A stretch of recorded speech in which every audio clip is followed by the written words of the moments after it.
à la deuxième intervention.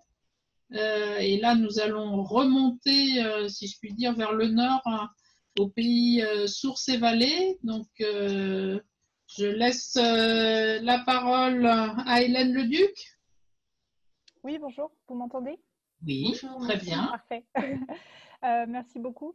Je suis Hélène Leduc, je suis animatrice eau et agriculture au pays de Sources et Vallées, donc le territoire juste au nord de la région de Compiègne. Donc sur le Noyonnais, les deux vallées et le pays des sources. Je voulais vous présenter un peu la démarche qu'on a eue jusqu'à la labellisation de notre territoire en tant que PAT. Je ne pourrais pas évidemment rentrer dans tous les détails, mais voilà, s'il y a des questions, je serai là pour y répondre. Donc en fait, le territoire porte également un programme de développement de l'économie rurale. Donc on a des fonds européens leaders qui nous permettent en fait de financer des projets sur le territoire. Donc par contre, pour définir ces axes prioritaires, c'est basé sur un diagnostic de territoire donc qui avait lieu pour la programmation 2014-2020, qui est évidemment prolongée un petit peu en 2022, où un des axes prioritaires pour le territoire, c'était l'accompagnement et le développement des circuits courts. Donc, ça comprend tout ce qui est vente directe, mais également accessibilité aussi pour les agriculteurs à des outils de transformation, de filières et également de sensibiliser les consommateurs justement à ces produits locaux. Donc, on a un axe identifié. Donc, en 2017, on a lancé une première étude justement pour un peu connaître l'offre et la demande du territoire et pour évidemment derrière ça pour définir une stratégie. Donc il s'avère que sur notre territoire on avait une forte demande de produits maraîchers et en agriculture biologique et une offre qui n'était pas développée à ce moment-là puisque nous n'avions aucun maraîcher labellisé agriculture biologique en 2017. Donc on devait travailler aussi sur le fait de mettre en adéquation cette offre et cette demande. Donc il y a eu trois axes dans la stratégie, la création donc, de mon poste en 2018, de faire vraiment d'accompagner les projets collectifs parce qu'on souhaite vraiment faire de ne pas financer plusieurs petits outils, mais d'essayer de développer des projets collectifs, que ce soit de transformation, de commercialisation ou autre. Donc, d'essayer de faire émerger avec les agriculteurs ce type de projet. Et puis, un axe de développement en fait, de sensibilisation et d'événementiel en fait, pour promouvoir cette offre. Donc ça, c'était la première étude donc, qui s'est déroulée de 2017 à 2019. Ce qu'on peut dire par rapport à cette étude, c'est qu'elle a fait en fait émerger énormément ça a été le levier qui a fait émerger pas mal de projets différents.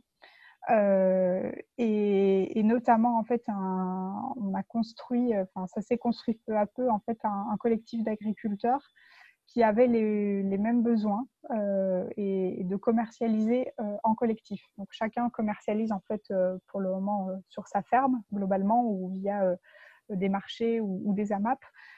Mais il y avait vraiment cette volonté d'avoir une gamme de produits variés et de pouvoir aller la proposer à des consommateurs.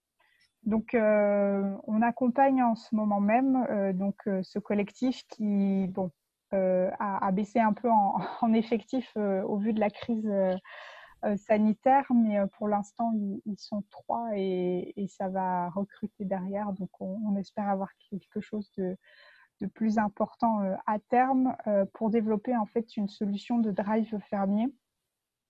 Donc l'objectif, en fait, c'est que chaque consommateur puisse faire son panier, comme on fait ses courses en ligne, et choisir un point de retrait sur le territoire ou sur le territoire du pays compiègnois. pour, voilà, avec un créneau horaire, aller rechercher son panier de fruits et légumes, sa viande, sa volaille ou ses fromages. Donc voilà, donc on les accompagne sur les différents points de vente qui pourraient être déployés. Et puis également sur la mise en relation auprès de différents prestataires, notamment sur des prestataires pour le site internet avec une solution de paiement en ligne et puis un plan de communication qui est aussi à l'étude pour faire connaître ce type de projet. Donc ça, c'est le premier gros projet collectif qui a émané de l'étude. Et le deuxième, c'est un atelier de transformation fruits et légumes. Donc ça, c'est porté par un exploitant seul, mais qui sera ouvert en fait à la prestation de services. Puisque nous, enfin je ne l'ai pas dit en entrée, mais on a une spécialité sur le territoire qui est la culture de fruits rouges, qui demande énormément de main-d'œuvre, mais qui est aussi très contraignante pour écouler certains. Enfin, les pics de production peuvent être très importants et donc on est obligé de les écouler rapidement. Et c'est des fruits qui se conservent très mal, donc on est obligé de les transformer rapidement. Donc il faut des solutions. Donc chacun fait dans sa cuisine pour le moment ou va directement au plus proche, c'est-à-dire en Île-de-France ou dans la Somme. Donc il y avait un réel besoin sur le territoire d'avoir ce type d'atelier. Donc c'est un exploitant qui le porte et qui ouvrira en fait à la prestation de service. C'était aussi une volonté de notre part pour que ça soit un outil structurant sur le secteur. Et puis un autre outil de transformation dans un autre style, là, donc toujours sous forme de légumes, mais là on reste plutôt sur une légumerie. Donc il y a une étude qui est en cours en interne chez nous, qui sera portée par un ESAT, donc c'est un établissement pour personnes à déficience, enfin, des personnes handicapées, surtout déficients mentaux. Et donc, on souhaite, voilà, on étudie la faisabilité de cet outil pour que donc, les fruits et légumes produits sur le territoire puissent être lavés, découpés, tranchés et puis fournis à la restauration collective principalement du territoire et au-delà.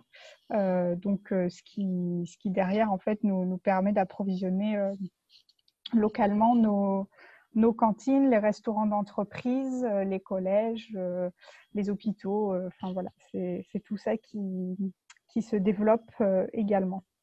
Les légumes étant produits dans le territoire. Hein. Oui, oui, oui, tout à fait. Alors, sur une légumerie, alors là, on est au stade d'étude, donc je ne pourrais pas exactement vous dire quel type de légumes, mais globalement, on tourne majoritairement sur de la pomme de terre qu'on produit sur le territoire ou pas très loin de toute manière, donc ce ne sera pas très compliqué.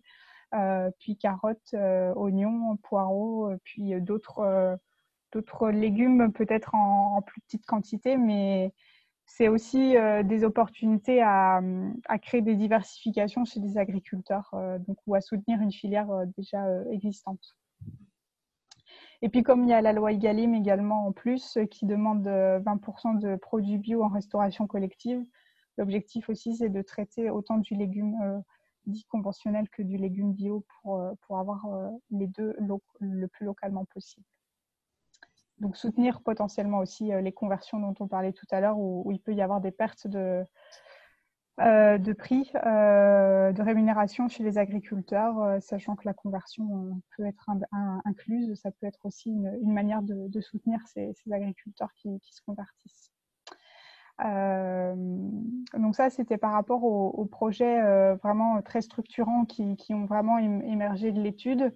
Il y en a d'autres et notamment on a un gros projet sur la filière fruits rouges et du coup je vais juste me permettre de faire un aparté par rapport à ce que j'ai mis dans le chat tout à l'heure par rapport à la main d'œuvre. C'est clairement un enjeu sur le territoire puisque l'année dernière les frontières étaient fermées et tout le monde est venu frapper à notre porte.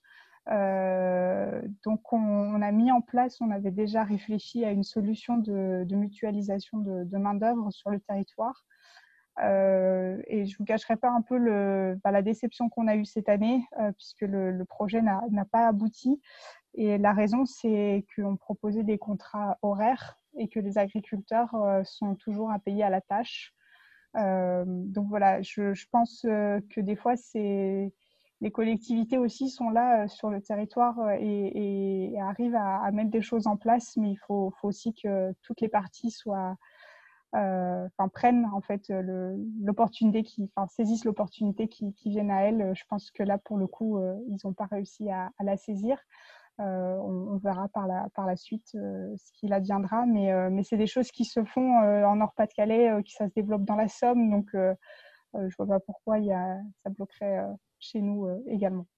Donc ça, c'est un peu un aparté, mais c'est pour dire qu'il y a des solutions qui existent aussi sur cette main-d'œuvre, que ce soit sur du fruit rouge, du maraîchage ou même sur du désherbage de légumes planchants en bio, ça se fait aussi ailleurs, donc ça pourra se faire chez nous sans souci.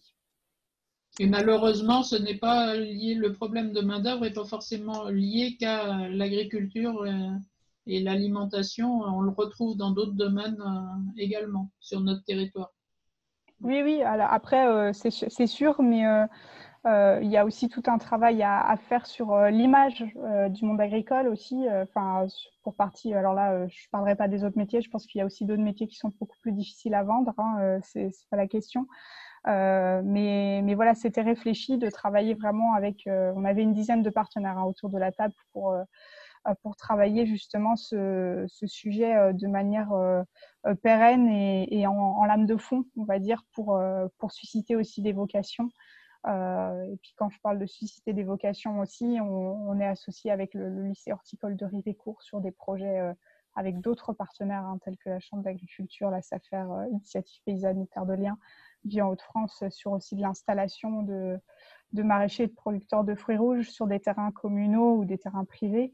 C'est des choses qui se font aussi, mais qu'il faut qu'on accompagne peu à peu. Et c'est sûr que le foncier sur le secteur est très compliqué vu la pression foncière qu'on a. Voilà. Et puis pour terminer, sur l'axe vraiment de sensibilisation, d'animation, d'événementiel. Donc depuis 3 ans maintenant, on organise des portes ouvertes en fait dans les fermes du territoire qui s'appellent les week-ends à la ferme. Donc l'objectif, c'est aussi de permettre aux consommateurs du territoire de rentrer dans des fermes, puisque des fois c'est un frein pour certains. Donc là, c'est assez festif, il y a des animations, donc ça leur permet de découvrir aussi un peu les coulisses des exploitations, de discuter avec l'agriculteur et puis d'essayer d'y retourner au courant de l'année. Et puis en 2021, on change un peu de format. Donc là, ce sera plus sur les fermes, ce sera un événement délocalisé donc à Coudun, dans un ancien corps de ferme. Et là, on s'associe aussi avec le Pays Compiègnois, puisqu'ils ont également une stratégie leader sur le même axe. Et donc là, l'objectif, c'est de faire vraiment une fête des producteurs, donc avec un marché fermier, mais également des stands autour de la sensibilisation, de l'alimentation saine, du gaspillage alimentaire, mais aussi sur les grandes cultures, l'agriculture et l'adaptation au changement climatique. Donc ça, ce sera le 18 septembre, si vous voulez déjà le noter dans vos agendas. Notez. Donc, ce sera à Coudun. Et puis, un site internet qu'on a aussi développé qui va avec la carte papier. C'est une plateforme en fait qui recense l'ensemble des producteurs qui font de la vente directe sur notre territoire, mais aussi sur le Pays compiègnois, puisqu'on a un partenariat pour faire connaître nos producteurs. Voilà globalement. Et puis pour la suite, donc l'ensemble de ces actions-là que je viens de vous présenter, en fait, ont été reconnues par le ministère de l'Agriculture et de l'Alimentation en mars 2021. Donc on a été labellisé PAT. Et puis derrière, ça nous permet de développer de nouvelles actions, puisque l'alimentation, ce n'est pas que la production, la consommation et la transformation. C'est aussi de développer tout ce qui est restauration collective et précarité alimentaire qu'on travaille de plus en plus. Et puis de faire des liens alors avec le contrat local de santé, notamment sur le pays noyonnais et la lutte contre le gaspillage alimentaire qui sont traités via les collectivités compétentes directement.